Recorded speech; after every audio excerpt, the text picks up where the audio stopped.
पश्चिम बंगाल के जलपाईगुड़ी में पीएम मोदी एक बार फिर से विरोधी दल के नेताओं पर बरसे। पीएम मोदी ने टीएमसी नेताओं पर भ्रष्टाचार का आरोप लगाया, साथ ही ममता सरकार के मंत्रियों को भी निशाने पर लिया। तो प्रधानमंत्री नरेंद्र मोदी धुआंधार प्रचार कर रहे हैं और इन सब के बीच में पीएम मोदी एक बार फिर से बंगाल के जलपाईगुड़ी पहुंचे, जहां उन्होंने टीएमसी सरकार पर बड़े आरोप लगाए। केंद्र की बीजेपी सरकार ने गरीबों के पक्के घर के लिए लगभग 30,000 करोड़ रुपए भेजे। मोदी कहता है कि पैसा सीधे लाभार्थी के बैंक खाते में जाए, लेकिन टीएमसी कह रही है कि केंद्र का पैसा पहले उनके खाते में आए। अब आप मुझे बताइए, जनता के हक का पैसा मैं टीएमसी को कैसे लूटने दूं? गरीब और एससी एसटी विरोधी टीएमसी सरकार ये होने भी नहीं दे रही है। यहां के चाय बागानों की समस्या किसी से छुपी नहीं है। देश में जहां भी चाय बागान है, उनमें से सबसे बुरा हाल बंगाल के चाय बागानों का है।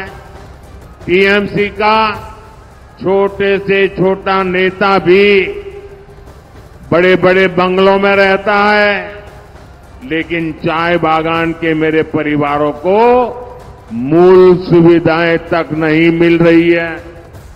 टीएमसी सरकार ने चाय बागानों को, टी इंडस्ट्री को अपने हाल पर छोड़ दिया है। बदहाली की वजह से कई बागान बंद हो गए हैं। इसलिए इस चुनाव में टीएमसी को सबक सिखाना बहुत जरूरी है। तो पीएम मोदी इतने पर ही नहीं रुके। संदेश खाली की घटना को पीएम मोदी ने अपनी रैली के दौरान शर्मनाक बताया। साथ ही ईडी को काम करने से रोकने का आरोप भी पीएम ने लगाया। तो टीएमसी सरकार पर पीएम मोदी की तरफ से बड़ा हमला किया गया। भ्रष्टाचारी नेताओं को आतंक का खुला लाइसेंस मिले, इसलिए जब केंद्र की जांच एजेंसियां आती है तो टीएमसी उन पर हमले करती है, औरों से करवाती है। टीएमसी कानून और संविधान को कुचलने वाली पार्टी है। आप देखिए संदेश खाली में क्या हुआ, ये पूरा देश जान चुका है। वहां माताओं बहनों के साथ कितना बड़ा अत्याचार हुआ है, ये पूरे देश ने देखा है।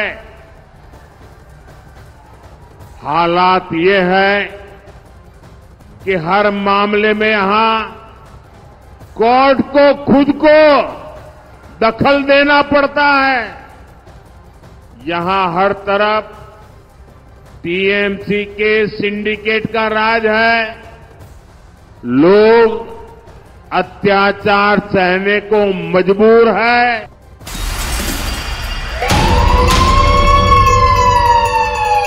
तो बंगाल की सीएम ममता बनर्जी ने एक बार फिर से रामनवमी पर दंगे की आशंका जताई है। पुरुलिया में रैली के दौरान ममता बनर्जी ने दावा किया कि 17 अप्रैल को बंगाल में दंगा होने वाला है, ताकि बीजेपी इसके जरिए यहां पर एनआईए को भेज सके। इस दौरान ममता बनर्जी ने दावा किया कि लोगों को दंगा नहीं करना, क्योंकि राम किसी को दंगा करने को नहीं कहते हैं। শুধু একটা কথাই বলবো, মিছিল করুন, মিটিং করুন, দাঙ্গা করবেন না। দাঙ্গা করবে ওরা। 19 তারিখে ভোট, 17 তারিখে দাঙ্গা করবে। তোমাদের তো রাম কানে কানে বলে দিয়ে যায়নি তুমি দাঙ্গা করো, কিন্তু এরা দাঙ্গা করবে আর করে এনআইএকে ঢুকিয়ে দেবে। तो ममता बनर्जी के रामनवमी पर दंगे वाले बयान पर हंगामा बढ़ गया है। रामनवमी से पहले ममता बनर्जी ने दंगों को लेकर चेतावनी जारी कर दी है, तो भारतीय जनता पार्टी ने सवाल किया कि आखिर सीएम को पहले से दंगे के बारे में कैसे पता। बीजेपी नेताओं ने ममता बनर्जी के बयान को पश्चिम बंगाल में तुष्टीकरण वाली सियासत से जोड़ दिया।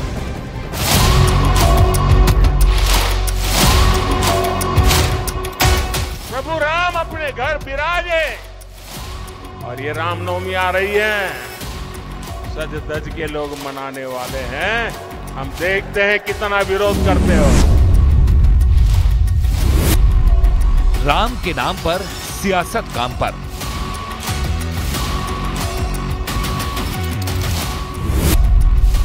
पहले चरण का मतदान, राम पर संग्राम।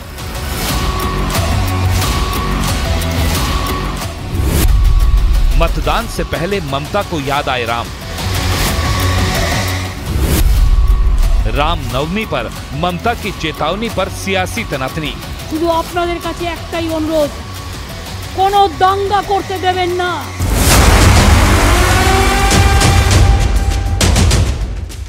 लोकसभा चुनाव के लिए 19 अप्रैल को पहले चरण की वोटिंग होनी है, लेकिन उससे पहले 17 अप्रैल को देश भर में रामनवमी का त्योहार भी मनाया जाएगा। लेकिन रामनवमी पर बंगाल की सीएम ममता बनर्जी ने दंगों का अंदेशा जताकर नया सियासी घमासान शुरू कर दिया है। ममता को दंगों का ऐसा डर सता रहा है कि वो अपनी हर चुनावी रैली में इसका जिक्र कर रही हैं। उनका दावा है कि रामनवमी के बाद मतदान की तारीख रखना एक साजिश है। কোনো দাঙ্গা করতে দেবেন না। 19 তারিখে প্রথম ভোট রেখেছে কেন জানেন? অন্নপূর্ণা পূজা আছে 15 তারিখ, আমরা সবাই করি যে পারে। অন্নপূর্ণা মা তো দাঙ্গা করতে বলেনি।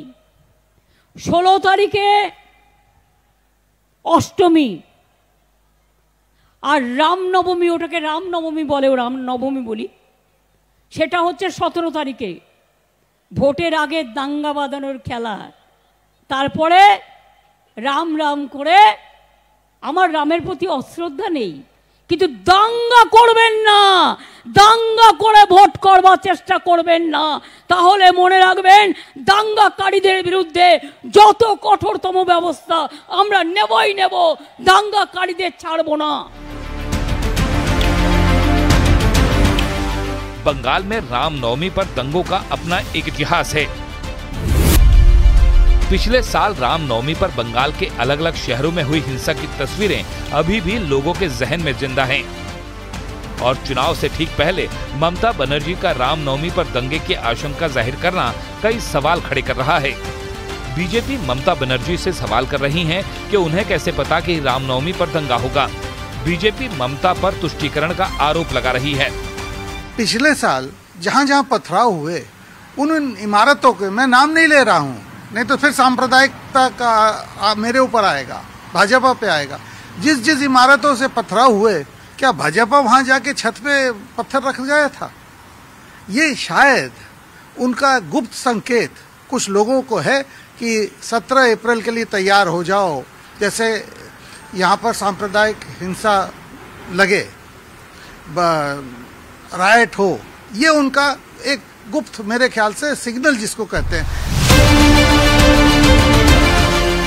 अयोध्या में 22 जनवरी को भव्य और दिव्य राम मंदिर में रामलला की प्राण प्रतिष्ठा के बाद सियासी फिजा राममय हो गई और विपक्ष के कई नेता भी राम नाम जपने लगे, जिसका असर ये हुआ कि बंगाल में पहली बार रामनवमी पर सार्वजनिक छुट्टी का ऐलान किया गया। बीजेपी इसे भी ममता का राम को लेकर डर बता रही है। बंगाल की 42 लोकसभा सीटों पर इस बार भी टीएमसी और बीजेपी में सीधी टक्कर मानी जा रही है। 2019 के लोकसभा चुनाव में बीजेपी ने 40% वोट शेयर के साथ 18 सीटें जीती थी और इस बार बीजेपी ने बंगाल में 18 के आंकड़े को 36 ले जाने का लक्ष्य रखा है। और इस लक्ष्य के बीच बीजेपी ममता के रामनवमी पर दिए बयान पर हमलावर हो गई। जो व्यक्ति मुख्यमंत्री के पद पर आसीन हो और law and order is a totally state subject, उसका काम आगाह करना नहीं, व्यवस्था करना है। इससे साफ है कि वो मुख्यमंत्री के रूप में अपने दायित्व का वहन करने में असफल हो रही हैं। परंतु ये बयान पूरी तरीके से निंदनीय, भर्त्सना योग्य और राजनीति की दुर्भावना से प्रेरित है, क्योंकि वो कहने का प्रयास कर रही हैं कि रामनवमी पर ही दंगा हो सकता है। प्रधानमंत्री मोदी ने भी पुष्कर की रैली में रामनवमी का जिक्र किया और रामनवमी का विरोध करने वालों पर कड़ा प्रहार किया। अगर कोई प्राण प्रतिष्ठा में आ गया तो उसको कांग्रेस पार्टी से 6 साल के लिए निकाल दिया। क्या इस देश में ऐसा हो सकता है भाई? प्रभु राम के बिना आप देश की कल्पना कर सकते हो? हमारे यहां तो सुबह शाम मिलते हैं तो राम राम सा करके शुरू करते हैं भाई, और अंतिम विदाई में भी राम बोलो राम से ही जाते हैं जी। उस राम के खिलाफ इतना गुस्सा मेरे दिमाग में नहीं बैठ रहा है भैया। प्रभु राम अपने घर विराजे और ये रामनवमी आ रही है, सज धज के लोग मनाने वाले हैं। हम देखते हैं कितना विरोध करते हो। जिस रामनवमी पर ममता बनर्जी हिंसा की आशंका जता रही हैं, उस महापर्व के लिए रामनगरी अयोध्या में भव्य तैयारी की जा रही है। अयोध्या में रामलला की प्राण प्रतिष्ठा के बाद पहली बार राम मंदिर में रामनवमी पर महा उत्सव मनाया जाएगा।